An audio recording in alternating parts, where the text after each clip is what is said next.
The reader who likes words has come to the right place.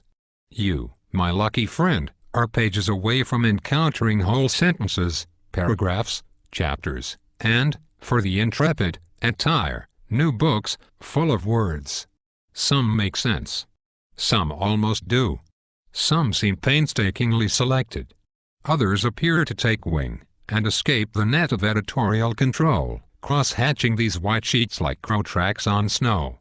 Visually interesting but devoid of sense. Allow me, Saul Luckman. Or if you prefer, Luke Solomon. In any case, the presumed quote-unquote author of the quote-unquote novels that make up the Beginner's Luke series. I say, allow me to be the first to break it to you that you will find only words here. If, by chance, you happen to be one of those unfortunate readers who look for quote-unquote real people and situations in books, you are hopelessly naive. But that is another subject. More to the point, you risk becoming seriously disconcerted and coming down with a crippling case of narrative vertigo, as the personages and events depicted herein make absolutely no pretense to so-called reality, content as they are to dispense with the notion of reality once and for all, and come to life, so to speak, in textuality. This includes yours truly. I am arguably the least real of all my characters. A state of affairs for which I make no apologies, being, indeed, altogether proud of the fact. I am, as it were, the created, creating. A paradox, for all its rhetorical trappings, at the beating heart of our shared human journey. And one I invite you to struggle with, just as I have, while, day in and day out, word by word and line by line, constructing a fictitious autobiography for myself in these pages. What follows, in 6 extraordinary books, is the uncut, uncensored, and unbelievable, true story of my imaginary life. Enjoy.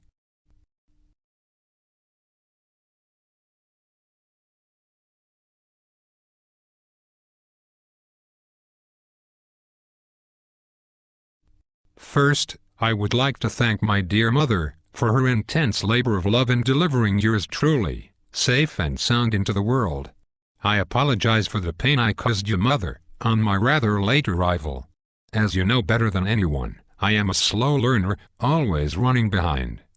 I would also like to thank my father for sparing his precious seed to co-create me. Let me take this opportunity to remind you, Father, that you still owe me for the not inconsiderable pleasure I afforded you on the glorious occasion of my conception. I am prepared to accept cash, credit card, personal check, traveler's check, money order, gold bullion, real estate, or a sizable inheritance. I would also like to thank the Academy. You guys don't know me, but I think you are really great. Keep up the good work. Next, I would like to extend a special expression of gratitude to all of my family, friends, lovers, teachers, employers and co-workers who, one way or another, overtly or covertly, through thick and thin, encouraged me to keep writing this imaginary life. There are not many of you, which makes my appreciation all the greater. I would also like to take this opportunity to recognize all my family, friends, lovers, teachers, employers and co-workers who, one way or another, overtly or covertly, through thick and thin, attempted to derail my creative aspirations, and mire me in the quotidian mediocrity to which you know who you are, have become hopelessly inured. There are a lot of you, more than I could count, which makes this, the moment of penning my acknowledgments, all the more satisfying. Finally, I must say a word about the places where substantial parts of this work, or play, were composed.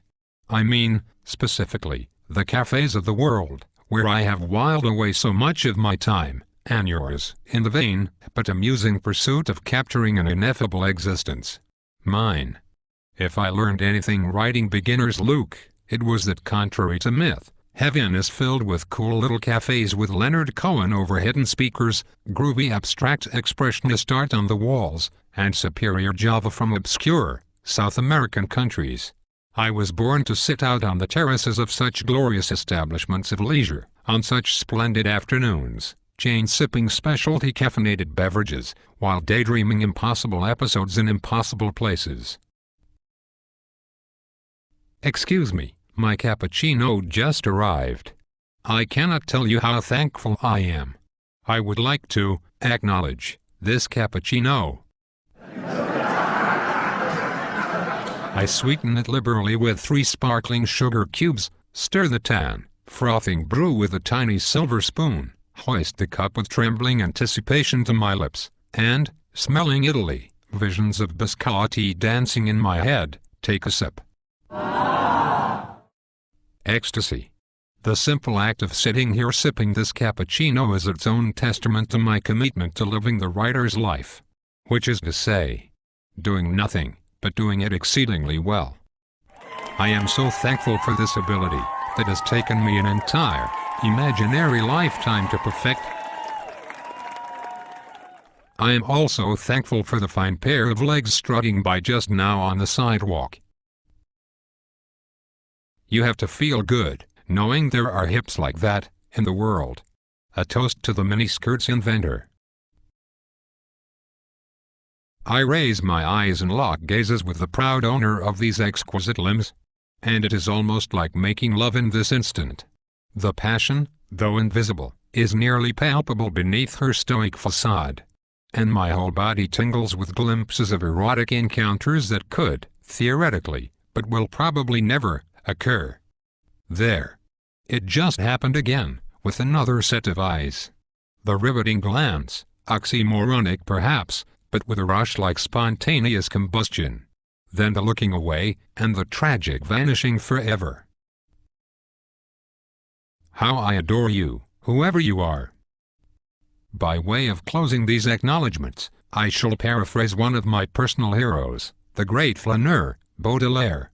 Oh, you, I could have loved. Oh, you, who knew it? Oh, we, who blew it.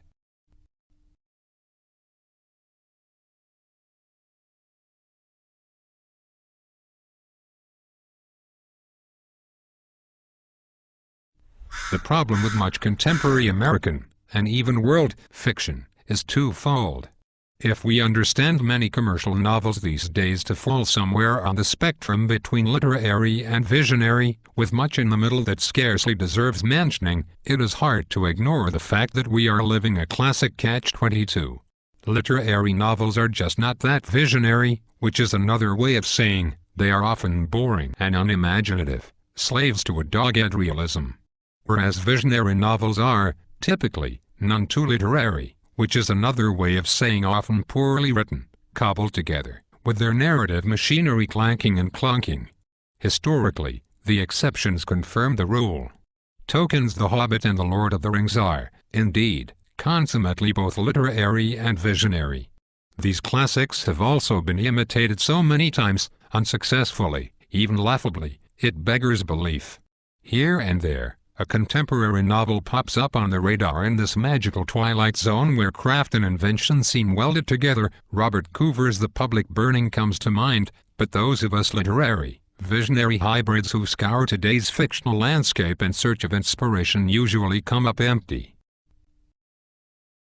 The fly in the ointment is that old bugger, realism. Nearly 2 centuries after Stendhal's novel has mirror-traveled the tedious highway of fiction, and despite the influences of modernism and postmodernism, the majority of today's novel readers, like Coca-Cola addicts, still want the real thing.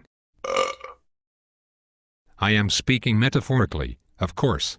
The beauty of a metaphor is, it does not have to be real to ring true. The instant the metaphor becomes real, it ceases to be a metaphor. Which suggests a disconnect between truth and what is commonly referred to as reality.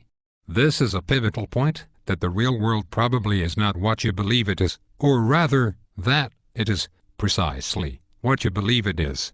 Which, if you still do not get it, I can only trust someday you will.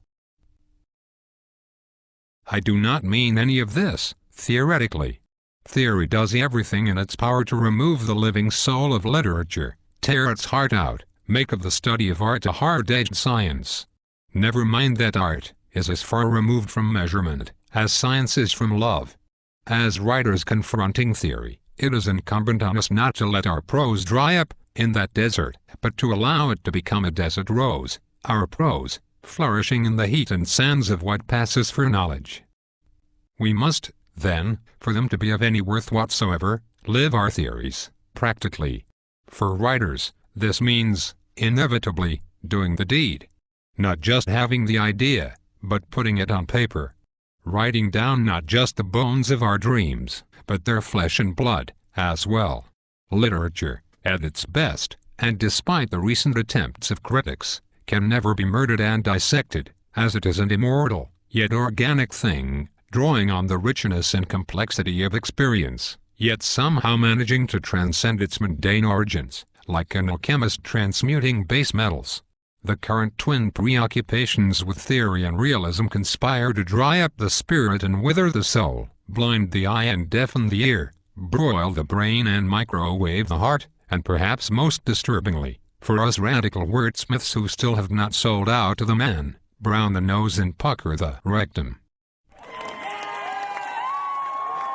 If we are to avoid becoming fiction robots in the corporate world, we must stop adding to our educational excesses, eschew the assembly line of MFAs and bottom-line publishing houses, commit ourselves to a way of writing that engages in a valiant struggle to push the limits of plot and language so as to awaken, not anesthetize, the reader.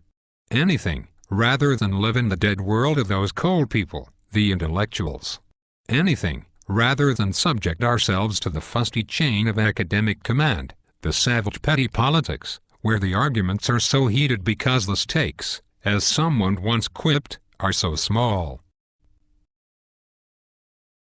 We must lay our ears back and push on into the literary fourth dimension, realm of feminine chaos and infinite possibility.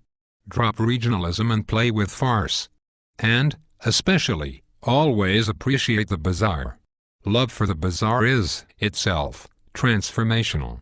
When you welcome the bizarre into the fiction of your life, anything and anybody can be transformed from dog poop into gold. Let us begin a new literary movement. I do not care what we call it. Let us start writing novels for people who do not like novels. Because these days, who can blame them? You can please all of the people some of the time, and some of the people all of the time. But you cannot please all of the people all of the time. So let us, at least, please ourselves. Years from now, when verisimilitude is finally understood as a terribly limiting proposition, let our daringly experimental books, often self-published, often ignored by the mainstream, be remembered as the Rubicon that fiction crossed, on its journey into multidimensionality. There can be no turning back, for readers or writers, after our historical strokes of madcap genius. Or so my story goes. Once in every generation, if we are lucky, a character shows up who can teach us about reality, because he is more real than ourselves. Melville called such a character a Drummond light, after the type of light once used in theaters, that was capable of providing illumination in many directions. May one of us create such a character. Better yet, let us buck tradition and create a string of Drummond lights, each a brilliant facet of the hope diamond that is our new fiction. Let us turn away, once and for all, from old Enlightenment tropes toward a new narrative of enlightenment. Together, let us write light. In so doing, maybe, over time, our inherited, and mostly dysfunctional, posterity urge based on ego will gradually give way to something more stable, healthier, that might be called, simply, the urge, to be. To have been versus, to be. Product versus process. In the face of a literature of monoliths and petroglyphs, we have the choice to opt for incompletion. May our new writings shine with the protean power of now. May imagination become the new faith.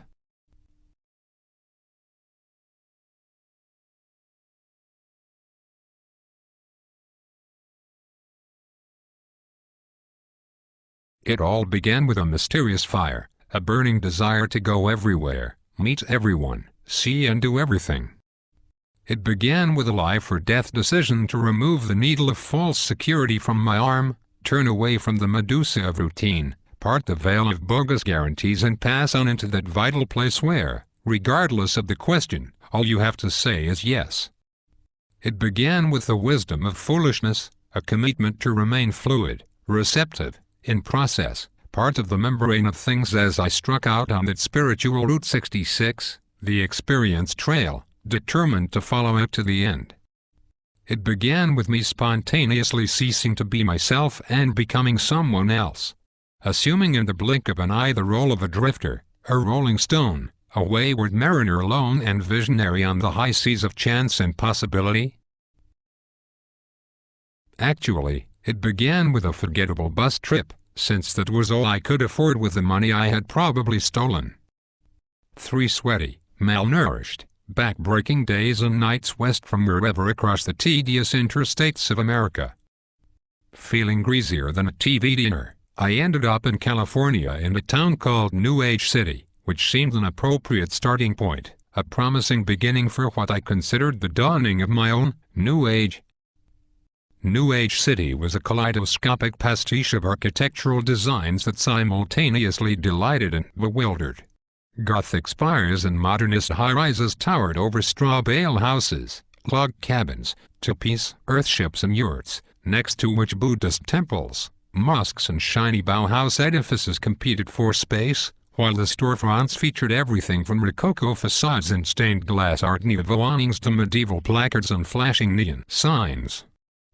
My impression, shouldering my trusty old buffalo leather duffel bag, containing the essentials, toothbrush, toothpaste, deodorant, spare underwear and Swiss Army knife. I say, my impression stepping down from the bus and squinting into the bright sunlight that first May morning was that the driver had taken a wrong turn at Albuquerque and dropped me off on Mars. And I wasn't far off the mark, as I soon found myself whistling along Mercury Street into the heart of downtown. The only way to convey my initial reaction to New Age City is to compare it to the pinch-me disbelief a kid feels visiting Disneyland the first time. There was no dirt in New Age City. No crime. No drugs. No graffiti. No youth gangs since there were no youths. No class issues since there were no classes. No racist slurs, sexist jokes, right-wing slogans or homophobic propaganda. Wherever you looked everything was in pristine condition, and the parks were safe and clean, and all the cars were late-model imports, and all the people were white and over 40 and expensively dressed even when dressed down, and the restaurants, though exorbitant, featured multicultural menus on recycled paper, and you could always get a decaf mocha even in the convenience store at midnight, and those who drank in moderation, and those who smoked only American spirits, and the police themselves were shining examples of environmental consciousness as they rode smiling on shiny mountain bikes up and down exquisitely maintained streets. And the extraordinary services. New Age City was a cornucopia of transsexual breathwork, colonic hypnotherapy, psychotic readings, women's foot massage circles, men's menstrual networks, nymphomatic drainage, applied tautology, body piercing for the inner child, alternative unbirthing, soul upheaval, and past life digressions. To say nothing of the extraordinary products available through independent distributors of network marketing companies, self-esteem creams, psychic gels, clairvoyant eye drops, aboriginal aphrodisiacs, ostrich feather energy bars, irradiated healing clays, chai enemas. I didn't know where to start. I wondered about my inner child. In fact, I was troubled. Did I even have an inner child? I asked myself, given that, in essence, I'd just been born? On the other hand, I thought it might be interesting to try a flavored enema or have my nasal septum pierced. Confusing as my options were, it soon became crystal clear the little cash I had on me wouldn't last long in a place where a bag of peanuts cost $10. So what if they were organic? My first instinct was to get a job. An idea immediately followed by a crippling wave of nausea. I literally hurled in a trash can on the sidewalk where I'd been pleasantly window shopping. I found the idea of a job repulsive. Life was too short to waste being a productive member of society. My job was my imaginary life, and I felt deeply I should be paid to live it. Such a conviction did nothing to put food in my belly or a roof over my head. The hotels were so expensive one weekend would have bankrupted me. It didn't take long for my homelessness to sink in. It just took shivering night after night on a park bench only to be mercilessly prodded awake at 5 by a smiling policeman urging me to move on, peeing in the woods, shitting in the bushes and wiping with leaves I prayed were not poison ivy, then finally spending my last penny and feeling genuine hunger set in as a layer of sweat and scum encased me like a second skin. And so, as is conventional in such cases, I resorted to begging. Begging is much more difficult than it looks. Contrary to popular belief, it's a high art form that takes years of dedicated practice to master. Granted, I was no master. But I seriously doubt Helen Keller could have pried any change out of the citizens of New Age City. I tried every trick in the book. I stood and begged, sat and begged, lay down and begged, begged on my knees. I drew little signs indicating I was unemployed, I was retarded, I was a starving artist, I was an orphan, I was deaf or blind or mute, I suffered from rheumatic fever, I had a broken heart. I changed locations and times. I faked whiplash, a fractured femur, an abscessed tooth. I moaned and groaned, gnashed my teeth and wailed as I sat impossibly twisted on the sidewalk. I even squirted ketchup swiped from a fast food joint all over my jeans and complained of intestinal bleeding. But nothing, I mean nothing worked. Nobody gave me a dime. People practically walked on top of me without even looking in my direction. Morning after morning the smiling policeman politely prodded me awake, and day after day my hunger hollowed me out from the inside. I no longer gave a damn about my inner child. How long would it be, I wondered, before I completely withered, turned to a crisp, lost my marbles and took to conversing with myself in different octaves in my own little one-man play scripted by misery's lunacy? One especially traumatic afternoon, I found myself seated on the sidewalk in the middle of Mercury Street being ignored by streams of polite people who managed to be cold as distant stars, so engrossed in their own process, a word I often overheard them use, that this is what occurred to me if the good Lord himself had suddenly materialized in a blinding flash. The situation would have been no different from that story where Christ returns to Waco, but nobody lifts a pinky to receive him. I remember slumping sideways following this realization and crying a salty tear or two, no longer hungry, that had thankfully passed, but bitterly disillusioned. Later that night, stretched on my park bench in a state of physical and emotional exhaustion, yet miserably unable to sleep, I realized I had to escape. I had to get out of that plastic place, even if it meant perishing in the attempt. The problem was how. How could a beggar get out of New Age City? Not by hitching, that was for sure. Nobody would give you the time of day, much less a ride. Speaking of, where were all the beggars? Surely I wasn't the first drifter to show up expecting to live off the generosity of such an enlightened place. Sleep being out of the question, I decided to go for a stroll to brainstorm. It must have been around 3 and besides yours truly not a creature was stirring. At that hour, New Age City resembled a stage set more than a real city, a nearly convincing theater backdrop, the buildings two-dimensional like crushed cardboard boxes. As if they were not solid, as if you could pass your hand through them with no effort. This impression, strange as it was, persisted and actually grew stronger the longer I walked through the deserted streets, where a surreal, pastel twilight prevailed. By the time I arrived at the outskirts of town, dawn was shooting yellow jags up through the inky sky. But instead of feeling gladdened by the new day, a wave of panic washed over me. I was certain another day in New Age City would be the end of me. Panting with terror, feeling daybreak fry me like a vampire, squeeze me like a trap room in a B-movie, I did something that in any other town would have resulted in a broken nose. I turned and plunged into the nearest wall. Instead of stone, I passed through something that felt like water but was not wet.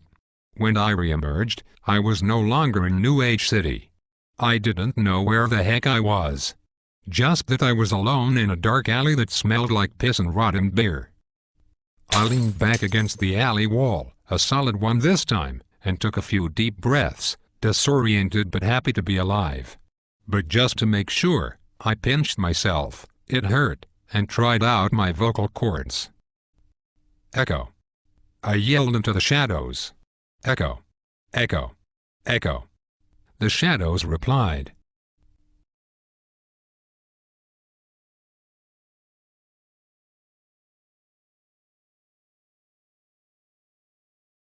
It didn't take a genius to figure out I had come to Perver City.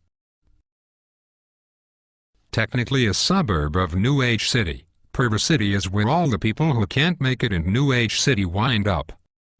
It's full of Jesus freaks and girls who have seen the Virgin, whores and pimps, televangelists and their wives, crack addicts and heroin junkies, drag queens and dominatrixes, drug lords and small-time pushers, used car salesmen and short-order cooks, convicted felons out on parole and felons yet to be convicted, chiliasts and pederasts, private detectives and bankruptcy lawyers, Klan members and Jehovah's Witnesses, former debutantes and ex-Marines. I will never forget the first words I encountered in Perver City. They were scrawled in pink lipstick above the urinal in the men's toilet of a Taco Bell just off Neptune Street. "I love Pebbles Flintstone," they said. The teenage one. After all, I'm no sicko. Taco Bell was just around the corner from the Free Love Motel, which had the particular fortune of standing next to a huge fish market with dozens of booths featuring signs such as fresh tuna, bulk cod, and get grabs here. One good thing about Perver City was the food, which was dirt cheap, extremely tasty and really bad for you. I had the opportunity to sample it that very day, after sleeping a couple hours on moldy carpet strips in one of the city's dark alleys, when I discovered, to my delight, a $20 bill in my left rear pocket. Crumpled and faded, it must have been a vestige from my real life before I became imaginary. It was the genuine article and served to purchase a duffel full of goodies at the local Safeway. I had to throw away my spare underwear to make room. I bought a family-size bag of Ruffles, a jumbo canister of sour cream and onion dip, a 2-liter bottle of Orange Crush, a box of Little Debbie Nutty Bars, a giant stick of Rustler's spicy beef jerky, a pack of cherry licorice twists, and a bag of Lucille's malted milk balls. All for the low price of $17.95. Which meant I left the store with $2.05 in my pocket, a small fortune. I spent the next hour wandering in search of a tranquil spot to enjoy my breakfast. My options came down to an alley with wild dogs rummaging through dumpsters, or the sidewalk and the inevitable hounding by bums, dealers, the whores from 6th Avenue, and sex shop employees attempting to interest me in peep shows. I finally found one small park. But the trees were all dead, the grass was scorched, and instead of pine needles, other types of needles littered the ground. I picked my way carefully over to a bench and sat down. Seconds later, before I could even pop a milk ball in my mouth, an elderly gentleman wearing a shabby gray suit and a lonely gray face joined me. He seemed to sit down in slow motion, joints cracking, and bones popping. A scarecrow of a human being. He smelled like a million stale cigarettes and, on closer inspection, bore an uncanny resemblance to the late William Burroughs. "Did you just get your hair cut or just wake up?" he croaked in a cancer patient's voice, lighting a lucky strike with an unsteady hand. "Just woke up," I said. "Where are you from?" "Canada," I lied. He nodded. "Where are you from?" I asked, more out of servility than curiosity. "Here. Everywhere. Nowhere. Take your pick." It had been years since I had smoked anything besides a little herbal tea now and then. But for one reason or another, the second I smelled tobacco, I experienced an overwhelming nicotine craving. I asked the elderly gentleman for a cigarette. He shook one from the pack into my palm. I placed it between my lips and watched with anticipation as he struck a match and tremblingly lit the tip. I took a drag. The smoke was strong, bitter and delicious, swirling down into my lungs. "So what's your name?" asked the elderly gentleman. I started to answer, only to realize, struck by the strangeness of it, that I no longer had a name. I had already forgotten everything I once knew, or thought I did. I was a new man. I was on my own now. Truly on my own for the first time. What a concept. It was all up to me. I was a man alone. A man going solo. A solo man. "Solomon," I replied, the name like someone else's idea posing in my mind as my own. Then, noticing the lucky strike burned to ash between my fingers, I said, Luke Solomon. "Pleased to meet you, kid. My name's Norm. As in normal. Used to be in the shoe business." We shook hands. Norm's hand felt like salted fish. Our brief interaction had put him in a talkative mood. "There's no business like shoe business," he uttered with a death-rattle laugh. Heh? Peering at me sideways like a depraved cherub, as he droned on and on about the good old days in the shoe business, the bonus money and the bells whose ankles he fondled when he could still get a boner. But my mind was elsewhere. I couldn't stop thinking about Luke Solomon. Luke Solomon. Who was this character?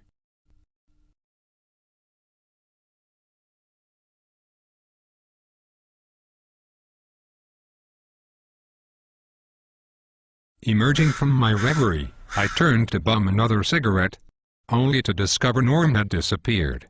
I hadn't even heard him crack and pop. I took it as a sign and followed suit, cruising back into town, where I struck up a conversation with a Jamaican, Polish sausage vendor who directed me to a road, Route 69, leading out of Perver City. I followed it a couple miles, to where the buildings thinned out, at which point I plopped down in a sunny patch of grass beside the road to eat my breakfast. After a brief absence, my hunger had returned like an old girlfriend with a vengeance. I consumed the entire bag of Ruffles, the whole canister of sour cream and onion dip, 8 out of 12 nutty bars, a fistful of milk balls, and half the beef jerky, washing it all down with a liter of warm orange crush. After which I released a series of toothsome burps, lay down in a fetal position suddenly feeling sick to my stomach, and threw up everything like a fire hydrant exploding. Then I slept. I did not dream. I just slept. When I woke up, the shadows had crawled across the road, and the crickets were sawing away the early evening. I sat up and stretched my sunburnt skin, washed the taste of vomit out of my mouth with orange crush, nibbled a few milk balls for strength, stood up gingerly, pissed on the grass, packed up my things, and set out walking again. I felt in pretty good shape, relatively speaking. I managed to keep on at a decent pace past nightfall, the idea being to put as much distance as possible between myself and Perver City. Around midnight, however, the hallucinations started. At least, I assumed they were hallucinations. Admittedly, it was one of those enchanted California nights you read about, with a copper crescent moon hanging like an ornament in the sky above the ebony trees. But that was no reason to see fairies twirling in and out of the woods. Several times, I stopped and stared as a slim, naked